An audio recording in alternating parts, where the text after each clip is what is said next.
All of the views and opinions expressed here are those of the individual speaking and may not be representative of Konig American. At times, language may be considered vulgar. Listener discretion is suggested. You are now listening to the Konig Behind the Wheel podcast.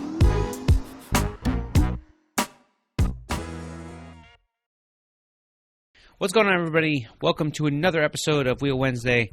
I'm Scott from Konig. That's Nick from Konig. What up? And we are here to bring you another Wheel Wednesday podcast. Yes, we are, Scott. That's true. So, let's see. We dropped a piece of content last Friday, so if you haven't checked it out on our YouTube channel. I forgot what we dropped. I don't remember either. Oh, it was about fastening wheels. Oh, yeah. No, it wasn't. Before we get into this, if you wouldn't mind subscribing down below and smash that like button, just go ahead and really dig into that thing. You know what I mean? Oh my gosh! You know, we do this so frequently now. It all blends in together. I do remember though. It's properly test fitting your wheels. Properly test fitting your wheels. Properly test fitting. That's true. So we had a comment that was actually on the YouTube channel on the video that said something to the effect of. Trying to be funny about it, but whatever, I don't care. It says, why do you test fit wheels? And the guy's like, to see if they fit. It's like, yeah, right. Here, the thing is that, and I've said this before, is that it seems that the most primitive and easy topics are the ones that we get the most amount of questions about. Right. And I can't tell you how many people call every day, and I listen to the phone lines and some of the texts, and they're talking about things where they only figure out all the problems that they're going to have after they put tires on the wheels, right? So you spent the time to go down to the shop. You spent the time to leave your car there usually. You spent the money to mount and balance the set of wheels. In some cases, you got your TPMS light configured to the new sensors if you bought new sensors. You've done all this to find out your wheels they don't fit, right? So this is kind of so if you don't want to look at it as a tech video, look at it as a PSA. It's a public service announcement. Yeah, you'd be surprised. I mean, there's people oh, I'll just put it on and see if it bolts up. Okay, it fits. But sometimes you might not notice things just by bolting it onto the car. If you don't rotate that wheel, you may not realize that it's crashing against your caliper. If you don't look at it, if you just try and tighten it down a little bit, and be like, okay, it's good. Let's put a tire on it. Or if you don't test to see if with the tire it'll fit or won't crash any of your suspension components or the body or anything like that. So yeah, it's true. I think more to test fitting than just. I think I'll share one of my favorite stories. I don't believe that they're watching. I don't believe that they'll equate this to them, and I'm not going to use any names. So I don't really remember their name anyway. We had a call a couple years ago, and somebody said that they put their wheels on, and now they can't move the car.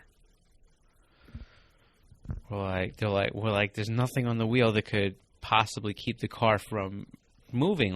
You sure you don't have your e-brake up? You sure something else didn't happen while you were working on the car?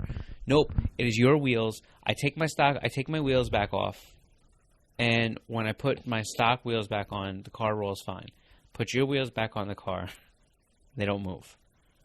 Now, there's one obvious thing that we're glancing over when we're thinking about why this would happen, and it's because we just felt it was so self-explanatory. So it doesn't take a tech more than a few minutes before he asks the pivotal question. Okay, so when you bolt the wheels on, you made sure that they rotate all the way around before you move them. The guy goes, no, I can't do that. Because if I do that, then the brake caliper won't fit between the spokes, and it hits the spokes on the back if I try to bolt them the other way. The caliper was protruding. And it was rubbing against the back. And so what they were doing is they were putting it into the window of the wheel because that's where the wheel would bolt on. Using this as an example. So it bolted up here, but it wouldn't bolt up here. Yeah. So they mounted it, and then they said that the car wouldn't move, and because as they tried to, they didn't have enough power, they weren't gunning it, but as they tried to whatever, it would kind of just get hung up on the wheel. The point of this story isn't to call anybody out. The point of this story is to say that we know that for the majority of people, some of these topics will get really primitive and don't really need any review. However, for every one of you that's out there that gets this stuff, that's smart, that's a car person, or has experienced it. Right. That's a better word. I didn't mean smart in that sense. Yeah. Just wheel educated, right? There's going to be somebody that is really excited about changing the look of their car for the first time, that doesn't have any experience with cars, that doesn't know anything except they went to a website, they put their car in, they bought wheels and tires, they're coming there, and all they know is I just got to take a few bolts off and put a few bolts on. Pretty much. And that's why we continue to put out different content, and we cover everything from really technical stuff to not so technical stuff. Yeah. Right? Pretty much. Cool. So let's get into today's topic. Today's topic is kind of an interesting one, and the reason is because we did, a few weeks ago, if you go look, we gave our opinions on, it's probably a month ago now. We gave our opinions on... It was about a month. I'd say it was maybe a month or a little bit over. So we gave our opinions on the top 5 cars that you could get for under $5K to go racing with, but we did grip racing, right. Track, like time attack, road racing. I didn't do not that I didn't do my homework, but I didn't really understand, and I came up with a list of half drift, half road racing cars. Right, Nick did do that. But today we're going to do, under what budget are we going to do? $10K. Under $10K? All right, so today we're going to do top 5 car picks under $10,000. He missed it altogether. So today we're going to drift be doing the top 5 drift cars that you could get for under $10K. Right. Yeah. And we kind of decided this last minute, so some of mine are well under $5K. Not bad. We with defense to Nick, I did come in at the last moment and say, you know what, we're going 10K. We already did a 5K. Let's do 10K. So my cars still qualify. Okay. So Nick's list you can apparently use for 5K and 10K. We didn't discuss what our lists are. So this is the first time we're going to really talk about this now. Now, that's the first thing. And the next thing is we've already decided, if you go back and look, we took the video, we did our podcast, and then we actually made a video with a lot of our friends, guys from Speed Academy, with Dave from Speed Academy. We had some of our racers and stuff like that. Yeah, we had the James Mechanical Advantage guys. Yeah. We had James Houghton. We had Chris Boersma. Eric Cattell. It was, So we brought in some drivers, and we're going to do the same thing, but we're going to do it this time with our some of our drifters. Guys. Yeah. And I think it will be pretty fun to hear kind of what they say. And this is, again, just going back to the grassroots level. So let's get into it. Okay. Just double check them out. No. We're recording. We're not messing this up this time. How do you want to do this? Do you want to go 1-on-1? Do you want to say all yours? I'll say all of mine, or I don't know. Let's go. Say one. Talk about it if I agree with it, or like if it was on my list. Okay, we'll alternate. We'll alternate. We'll see. All right. Okay. Okay. Let's take a peek here. I'm going to take the most obvious one that's going to be on my list because I think it fits just so well, and that is the 350Z. So I'm not surprised. Now, but it's not because I deeply love the car. This is because I believe what and own one. Yeah, but I believe so I believe that the 350Z itself, you can find really good ones for 10K. So now you have a choice of, where in that 10K do you want to be? You want to be a 7,500? You want to be a 5,000? Get a really rundown one. Do you want to spend 10 grand? It depends what you're looking for. Right. It depends on what you're looking for, because like for 10 grand, you can get a really clean 350Z. I'm talking about clean interior, exterior, like low-ish miles, like 70, 80,000 mile range. Or if you're going full race car and you just want to be like, all right, I just need a shell. You could get a shell. I was gonna say get like one for like $5,000 and then put a whole bunch into it, like suspension components and like work the motor and all that stuff. Yeah, I think 350Z offers you, and I've said it in the other podcast, it offers you a lot of options. You get a lot of aluminum parts. The car is pretty nimble. It's pretty pointed.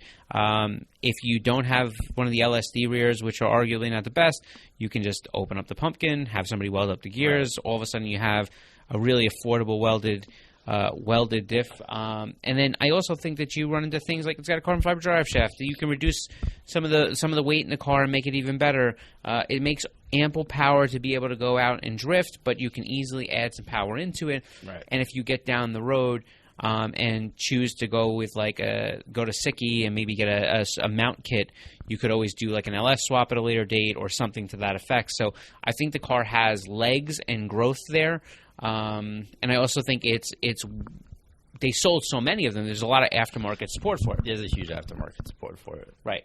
So I think 350Z is a good choice for this.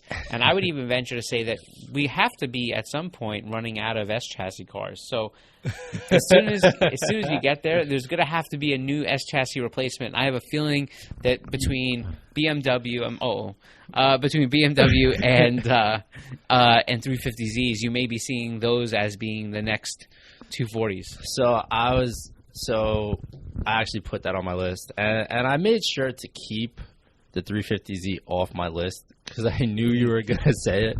So just to add a little bit more diversity, I tried to keep it off my list. Okay. So but you actually just touched upon the next thing I was going to say is 240s. 240s? All right. You can definitely pick up an S13 for $5,000. Yep. The drift tax on those cars has skyrocketed. I think it's borderline unworth it. Definitely not, but people still do it. And Okay. They're still cool cars. Okay. But since we bumped it up to $10,000, I would say S14 and maybe like a slightly beat up S15. Well, but S15s aren't really here, so you're talking about a right-hand drive imported one? Yes. I'm talking right. like beat up. All right. Like, Nick's stretching, but I'm right. going to give you the S4. Let's go. Well, up to we also have international people. That's fair. That's fair. Hey, nice recovery.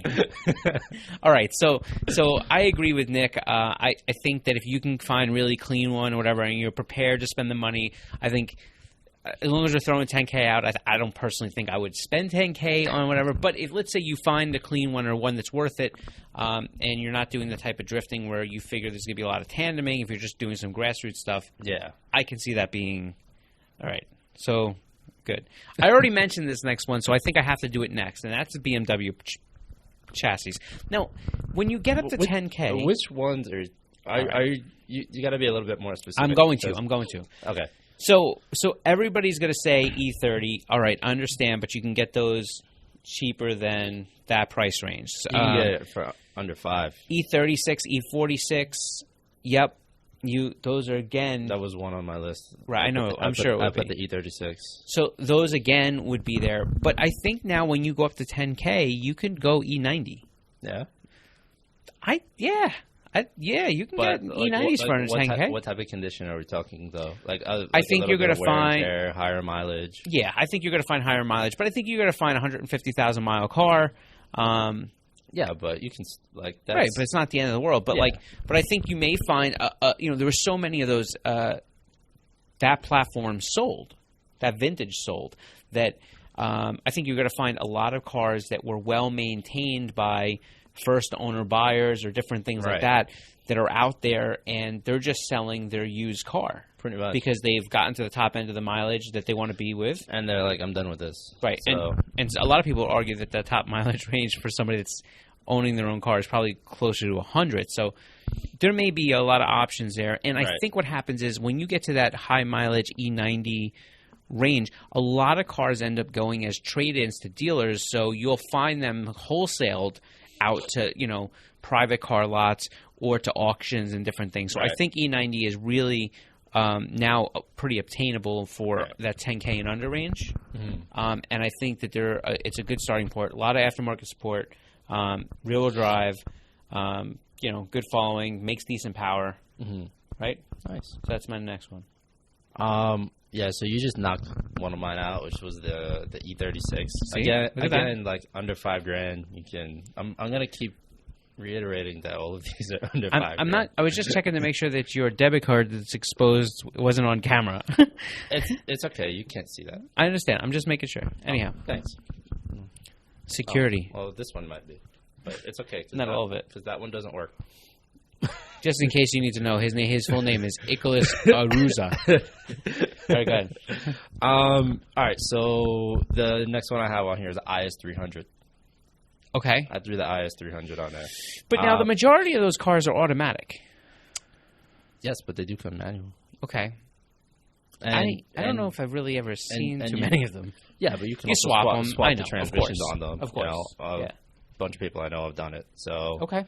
I'll give you that. I think the IS300 and like I price checked all these. Like definitely under 10 grand you can find them. Definitely under 5 grand you can find them. So I guess I you saw some listed up for like for as low as 2,500 all the way up to 5 grand, varying in condition and parts and whatnot. And so just to be inclusive, I think we should lump the IS200 in there as well. Okay. Just same thing, kind of, you know? Yeah. All right. All right. So. All right, so we're going back. Let's see. All right. You got to check your list. I am. I'm going to thoughtfully try to come up with a car that I don't believe is on your list so that just in case I don't knock you out too much more. Okay. I'm going to pick my next one is the C5 Corvette. Interesting. So I Wasn't believe, expecting that. well, let me tell you why. And I think that there may be potential for some people that are looking for a real low buck option to potentially use like an SS Camaro, like early 2000s SS Camaro. Mm-hmm. Both cars have LS1 engines in them. Right. So you already have a car that's LS swapped, but it's, obviously native to the car. Mm-hmm. Has aftermarket support. The cars are really affordable. In fact, if you're really on a budget, I think that SS Camaro could be a super win. They share a lot of parts and drivetrain components and suspension pieces from the Corvette, and they're a fraction of the cost if you can find them. But the C5 Corvette, I think you get decent pedigree. There's now people starting to make angle kits for the front of the cars. Ooh. And I think with a suspension option, I think you have an incredible starting platform.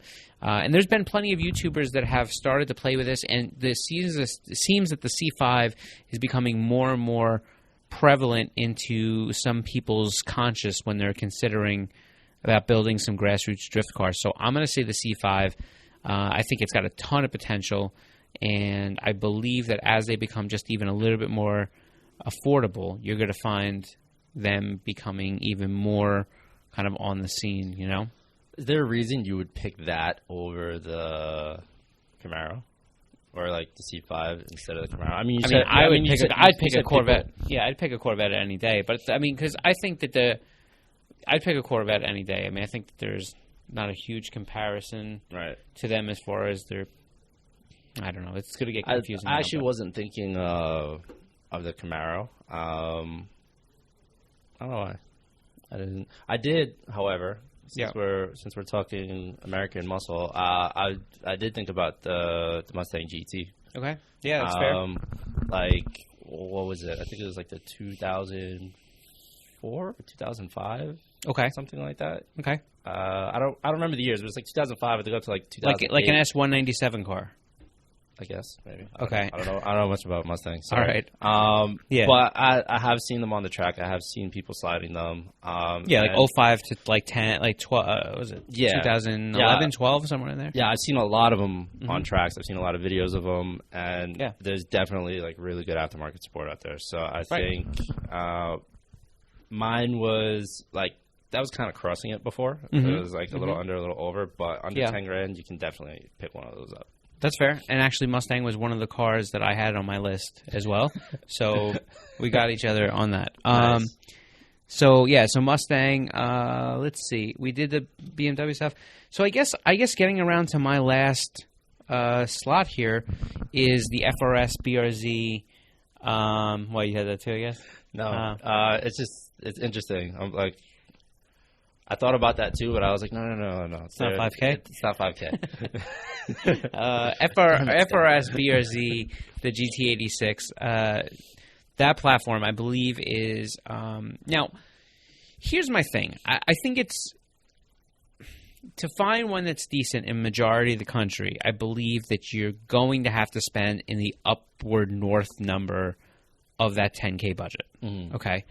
So here's the disadvantage I would say about this car, and I was on the fence about using it, is that the car doesn't really have much power.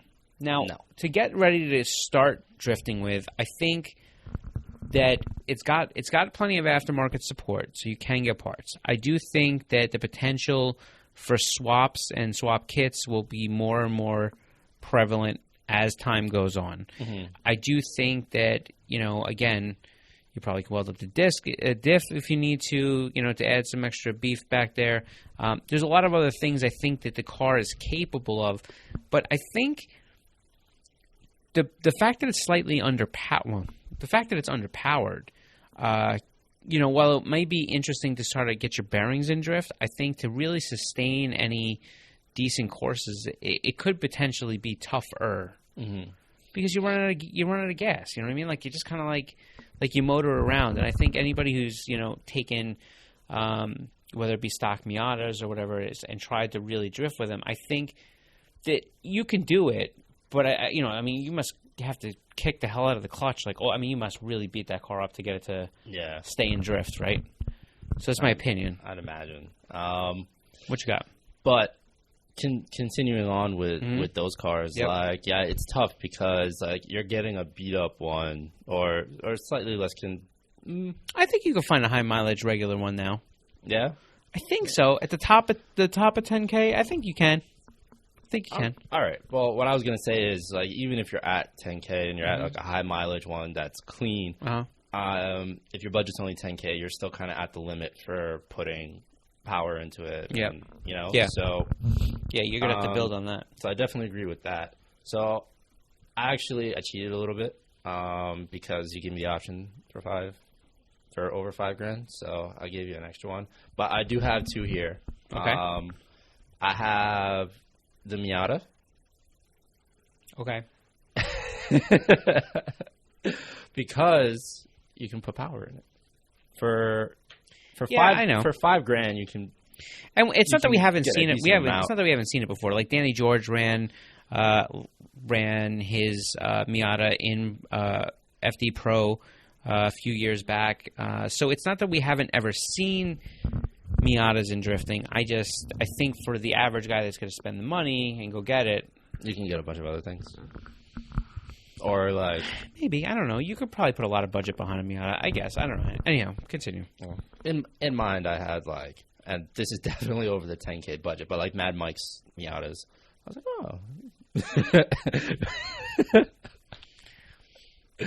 Mad Mike's engine costs more than that budget. Anyway. Now, what I mean, so Mad Mike, I'm actually more familiar with his RX-7 stuff. So don't quote me on this. I believe it's. Are we talking about the new ND? Yeah, but that's way over. You can't get an ND for. Well, no. When I was thinking about it, I was like, "Oh, Mad Mike just me out." Oh, and then right. I was but no. Obviously, you can't buy one of those. I just want to be clear. So the car that inspired you was Mad Mike's four-rotor.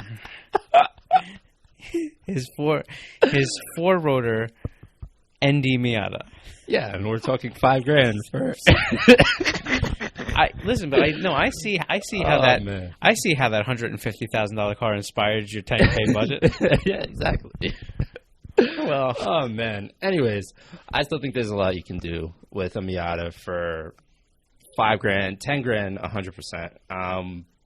Forget the first generation for a second. You get the second generation, the Mazda Speed Miata. You can put a little bit of more power under the hood of that, or you can even go as far as getting an NC Miata for $7,000, and then drop another $2,000-$3,000 into that to turbo it or do whatever and get.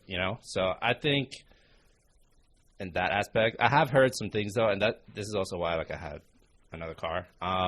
You could also get an F350 turbo diesel, really make a lot of power out of it, and then put the Miata in the bed and go drifting. All right, so what else you got? I forgot what I was about to say. The last car. No, something before that. Oh, well, that I can't help you with. I don't remember, Scott. Anyways, the last car I was going to say is an FB or FC RX-7. Okay. I mean, getting the thing with the FC though, I don't know about that. I like the FB, but the FC I think is fine. It's just that again, I think, unless you get a Turbo 2 or something that had some power. Well, yeah, and I mean, drifting stock 240 isn't gonna really No, do that's anything. that's fair. You got to put some Something money into into it. You got to swap that engine out. So using the RX-7 under the same context as that, as like, yeah, you're probably gonna have to swap that engine out or put some type of power under the hood. I think getting started, it's a pretty good platform. I mean, you can find them for like, I see them as low as $2,000.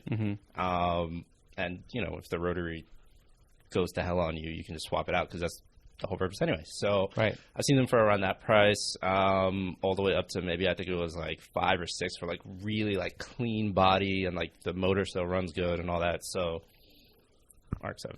All right. Well, I don't know that we came out with 5 cars.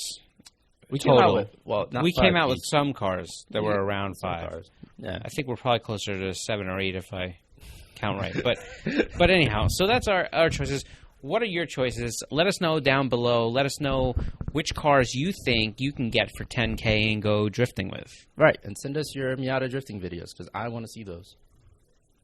Or just put down in the comments. Just put down in the comments which cars you think, and we're going to try to do a follow-up video to this where we'll bring some of our drift friends in and let them weigh in on this debate. Yeah, I think that'll be fun. I like the dynamic of the last one. The last one was pretty cool. It was pretty good. Pretty much like we were just having one big long conversation, but nobody was actually talking to each other.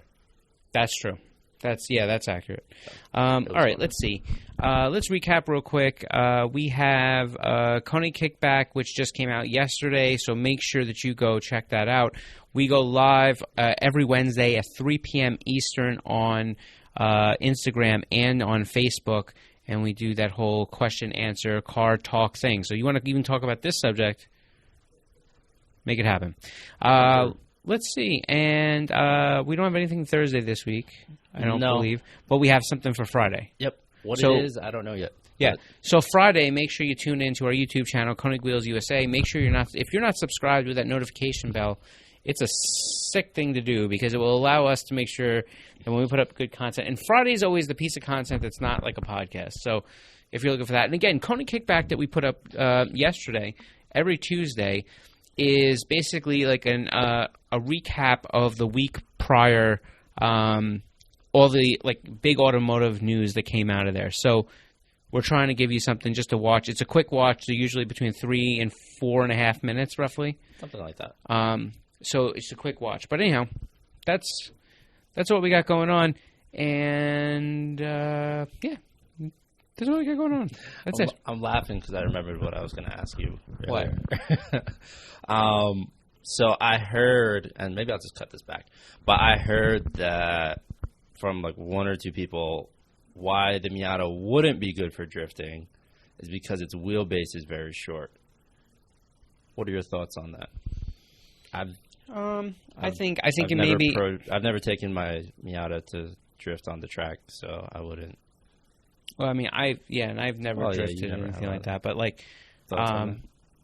I'm going to say, I guess I kind of agree. I think it depends on where you are in the spectrum of drift. I mean, we're going into FD last year. You had, Frederick Osbo that for years campaigned that little tiny Corolla hatch. I think it makes it tough for some other drivers to go against him. But, I also think it's about car setup and stuff. So I don't know if I'm qualified to comment on this one, to be honest with you. Okay, we'll ask our FD drivers. Yeah. Okay. Anyways. Well, I think that's about it for this one. Thanks for tuning in. We appreciate you watching. It's always good to see you back here. And again, we'll be back here next Wednesday, around the same bat time, same bat channel. Something like that. Yeah, something like that. All right. So I guess that's it for this one. If you haven't subscribed, do that now. Click that button. Do all that good stuff. And we will catch you next time. Take care. Peace.